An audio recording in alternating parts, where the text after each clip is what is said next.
Users and gratification. The users and gratification theory is about the audience interpreting media rather than the media interpreting the audience. It suggests that audiences aren't passive and take an active role in interpreting and integrating media in their everyday lives.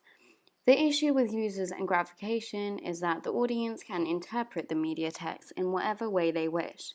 This means that the audience could misinterpret a meaningful text. For instance, a director could produce an anti-racist piece of media, which could be misinterpreted by the audience as racist or offensive.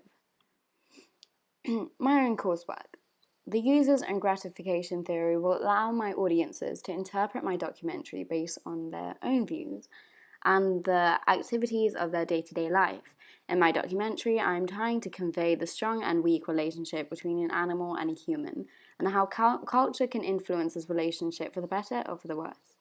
So my documentary is up to the audience to decide what my overall message is after each episode, and therefore fits closely with the users and gratification theory. This is preferred reading. However, the users and gratification theory could have a negative impact on my documentary, as audiences could misinterpret my overall message due to strong-willed beliefs on animal cruelty and fighting against it. Audiences may see me as hypocritical, as by filming cultural events using animals, I might be accused of supporting the abuse or not focusing closely on the negative impacts the animal has. So a theorist I will be studying is Herta Herzog. The earliest researcher in this area was Herta Herzog, who in 1944 identified emotional needs, wishful thinking, and the desire to learn new things as some of the reasons people turn to media.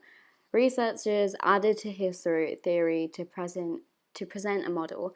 So on number 1, cognitive, audiences make use of the media to learn. Number 2, affective, audiences seek out media content that satisfies their emotional needs. Tension as number 3, tension release, media provides a source of relaxation to audiences.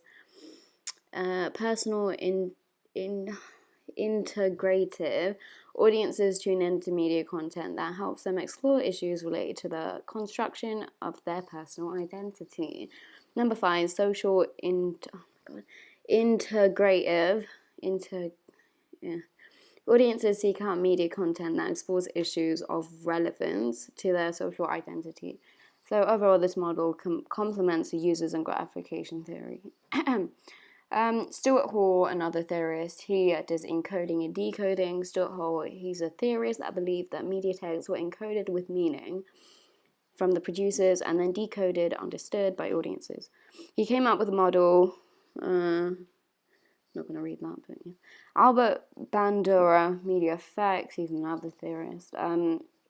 It's basically like the idea that media can implant ideas in the mind of the audiences directly. The idea that audiences acquire attitudes, emotional responses, and new styles of conduct through modeling.